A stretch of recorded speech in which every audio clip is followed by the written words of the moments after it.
What is time? There's a long history of people not knowing what time is. So St. Augustine, in his Confessions, is this very famous passage that everyone feels the need to quote whenever they want to write a paper on time. And so Augustine says, "What then is time? Well, if no one asks me, I know. If I wish to explain it to him who asks, I know not." So basically, like, oh, I know what time is unless you ask me. Now, if that's your answer, like, we've reached a dead end. Like this is game over. Like, we should just go home right now. Like, there's no point in like carrying on with this conversation. But we will carry on with this conversation because thankfully other people attempted to answer it. Here is one example of a debate between people who had different answers to the question, what is time? So Samuel Clarke is one of the biggest philosophers in the Church of England, and then Gottfried Leibniz is, kind of a big deal in German philosophy. Clarke and Leibniz had a series of 5 different letters they wrote back and forth on this very interesting debate. And a lot of the topics that come up, one of the big ones is, what exactly is time? You've got Clarke affirming what's called the absolute theory of time. And this says time is a substance that exists regardless of the changes that take place in the universe. It exists regardless of the measurement systems you want to make of it.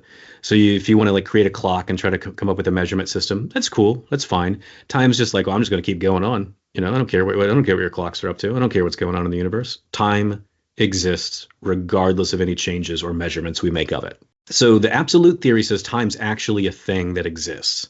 It's actual like substance or thing in our inventory of reality. Whereas the relational theory says no, time's not actually a thing that exists. If I've got this like inventory of reality and I'm like looking at all the things that exist in there, time's not going to be in there. It's not on the list.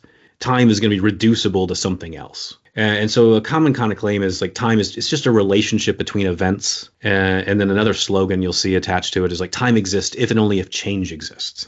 So given the relational theory, let's stick with that one.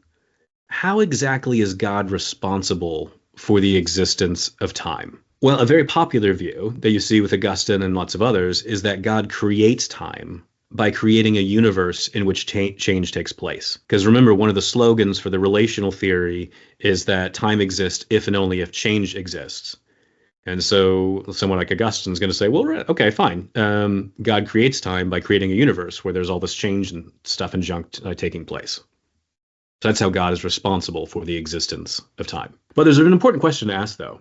So Augustine affirms the doctrine of creation ex nihilo, which says that prior to creation, there's God all alone. And then God created the universe out of absolutely nothing. So this really old question that predates Christianity, which is like, well, if you're going to affirm the universe began to exist, then like, what was God doing before he created the universe? What was he up to? And so Augustine says, well, God's creating hell for people who ask those kind of questions. He says, actually, he's like, that's just a joke. It's just a joke. I'm not being serious, guys. It's just a joke. I would never tell a joke like that. I'm far too sophisticated for such things. So I'll give you the real answer. This is actually how Augustine kind of goes, how he describes it. God creates time with the universe. Time and the universe began simultaneously at the first moment of creation. So there's not really any sense in which God was doing anything before creation. Because before, that implies time, and there's no time before creation. God was prior to creation. And I know prior sounds like before, but trust me, it's not a before. It's a pre-temporal before. It's a before. He kind of gets lost in this sort of nonsense. So Augustine says, it's still the case, though, that God did timelessly exist alone without creation. Let's ask another important question. What are the implications of the relational theory for the nature of God? So Augustine and Leibniz both say, well, God's going to have to be timeless because God creates time. And they think that's just the obvious implication. But you can ask a lot of questions here and go, is that really it? Is it true? Is that really the obvious implication?